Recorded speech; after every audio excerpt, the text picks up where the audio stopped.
სალამ, მე დრანგა ვარ, ეს არის ბიტანიკა შორტ. გადაცემა, სადაც კრიპტო სამყაროს მთავარ ამბებს მოკლედ და გასაგებად გიყვებით. RIP-მა ოფიციალურად მოითხოვა ეროვნული ბანკის სტატუსი და OCC-ის მიმართა, რომ ბანკის ლიცენზია მისცენ. თუ მიიღებს, მათი stablecoin-ი პირდაპირ ცენტრალურ ბანკთან იქნება მიბული. ასეთი რაღაც ჯერ არავის გაუკეთებია. მოკლედ Ripple, არ გაჩერდით. ბიტანიკას ტრეიდინგ ჩემპიონატის დასასრულამდე სულ რაღაც ერთი კვირა დარჩა. ასე რომ გააქტიურდით. ამასთან დაკავშირებით დღეს გაგაცნობთ ჩვენს საოპერაციო დირექტორს, კოსტას, რომელსაც ექნება 100 USDT-ის ბიუჯეტი და ჩვენ პლატფორმაზე შეიძენს coins ან coin-ებს.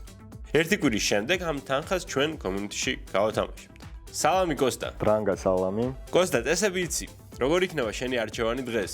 დღეს არჩევანი გავაკეთე Uniswap-ზე. Uniswap-ი პირველი DEX-ია კრიპტო სამყაროში, რომელსაც ყავს დიდი და გამოცდილი tech team-ი, სხვა მსგავსი პროექტები ფაქტობრივად მისი კლონია.